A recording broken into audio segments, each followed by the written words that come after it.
Same with Northern Ireland. Northern Ireland doesn't want to leave the EU.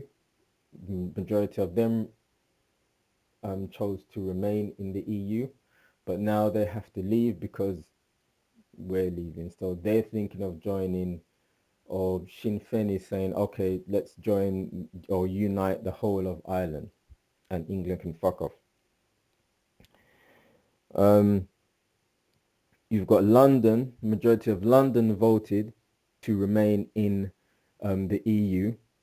So I think, but don't quote me again, that is it Sadiq Khan, the mayor, maybe in talks of London remaining in the EU. I don't know how that's going to work, and the rest of England, leaves the EU. We've just got to see how that, what Boris is gonna do, because he's the I guess the head guy, or the number one choice for taking over Cameron's position.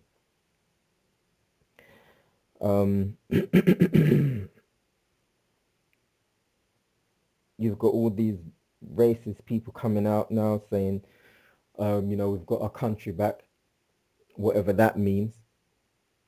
If you was to ask them, they'll have this blank fucking look on their face, or they'll give some stupid ass answer about immigrants and taking over and mosque building. And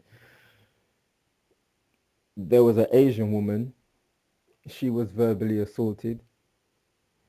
Another guy, was hearing a lot of racism, about, getting blacks out and ragheads out. You've got Polish people, they've been having prejudice thrown at them as well. So, I mean, what does "we've got our country back" mean anyway? I mean, if you were poor before, you're gonna be poor now, because it's got fuck all to do with you getting your country back. It's about rich and it's about poor. If you're not rich, you're gonna remain poor. Okay, I'm back again. Phone ran out of space. Where was I?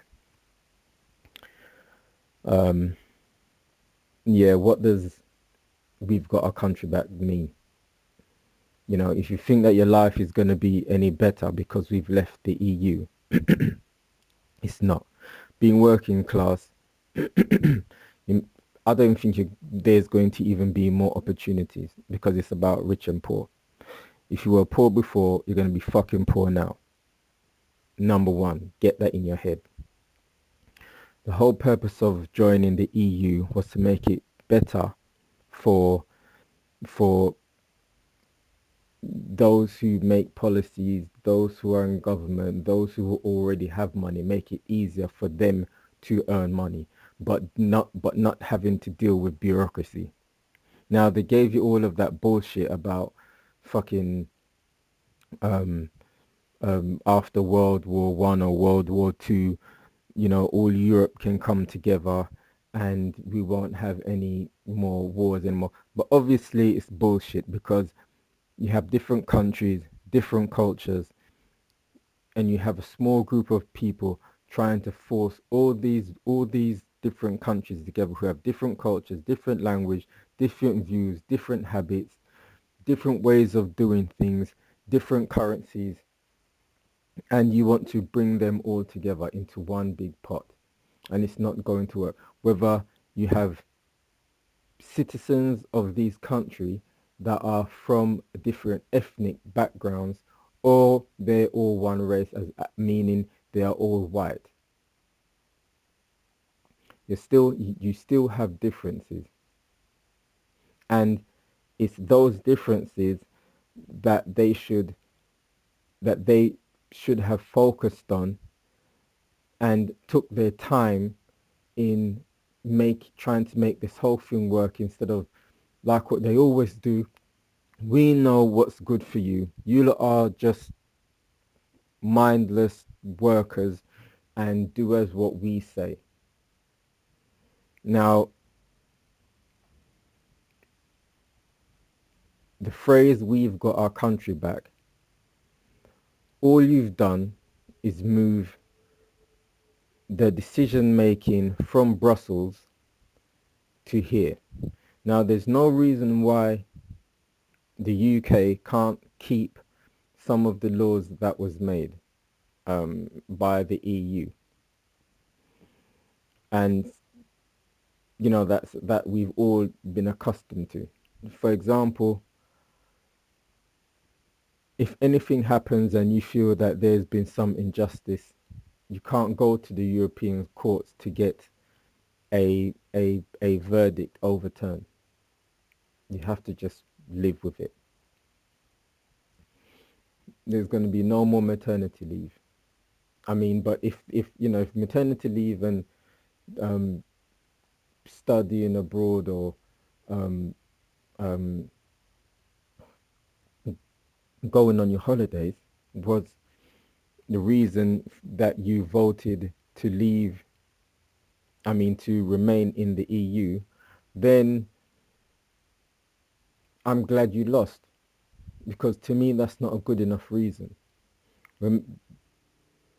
What's important is security, welfare of our citizens, our representatives doing deals for the best of our benefit and not bending over to people who have other people's benefit, putting their benefit before ours. What else? Work, jobs, all of that is more important than being able to travel to Europe to study or to go on holiday. I mean, when you look at it, what is the population of the UK? I think we're at 60 to 70 odd million. I think 70 something million. Now, out of that population, how many are at voting age? Quite a lot. I know that there's more young people of voting age than there are elderly. So wanting to blame the end result on the elderly is entirely wrong. If you can find 2 million people to sign the petition, and that's all you needed. That's all that was needed, because only 30 something million people cast their vote. And the Remain party only needed, I think, a million something. But they found 2 million people, 2 million people on a petition that could have changed the outcome. And where was that 2 million? The Remain lost because no one gave a damn. The Remain lost because they didn't promote their their views properly. I've got a pile of leave campaign leaflets on this counter. I think I only got remain two remain leaflet posted through my door. Remain didn't take it serious because they underestimated the the um the leave campaign, and they they didn't um take into consideration of what the working class is going through. When someone constantly tells you this is what's happening, this is how I'm feeling, and you're ignoring them and thinking, okay, if we just ignore them and we keep on doing what we're doing, they'll come around. And it showed you. And look at the result. I mean, what's going to happen to the UK now?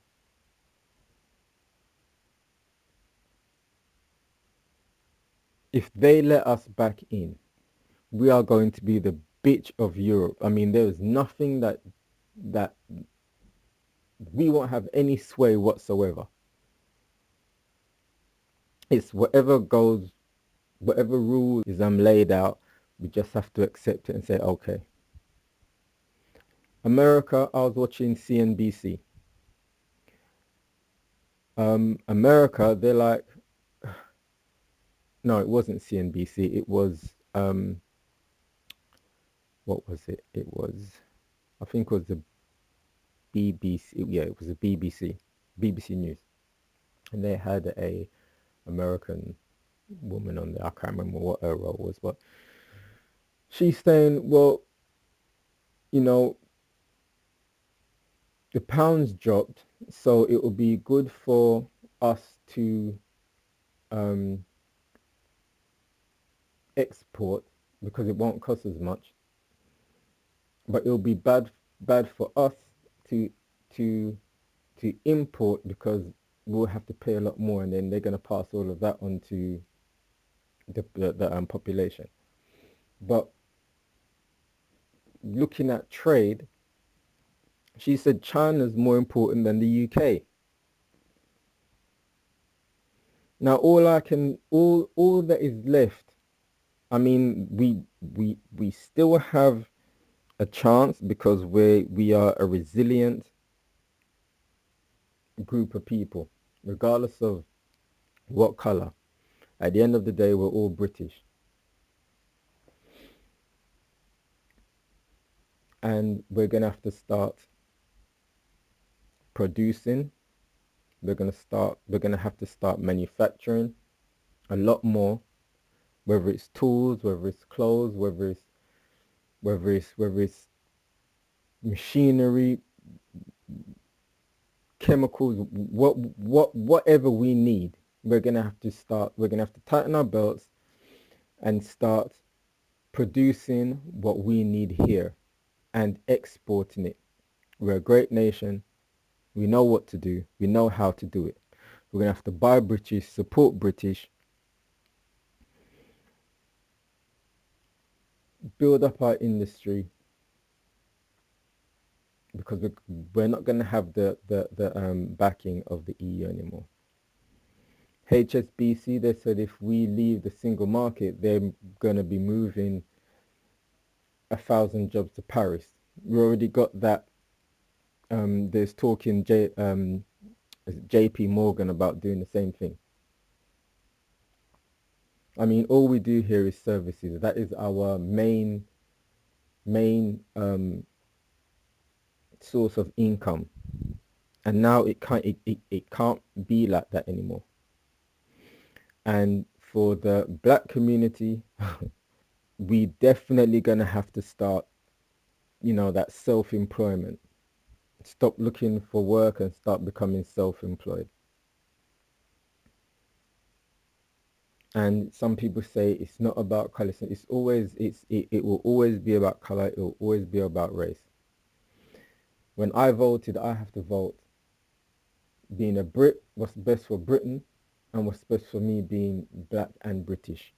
You already see what's going on with institutionalized racism. You already saw the racism that came out during this whole campaign. It was basically, what I saw when they said European, what comes to my mind is white, and I'm excluded. I'm just sitting on the sidelines. That's what came over when I saw it. Watching Farage and listening to people's views and so on. So all I'm saying is to my fellow black people, we need to link up, know where we are, start our own businesses. I'm not saying to, be racist and exclude everyone else, but, we have to work twice as hard than everybody else. We have to, in everything. So all I'm saying is, to everyone, regardless of background, let's just tighten our belts and get on with it, because we are all we have now.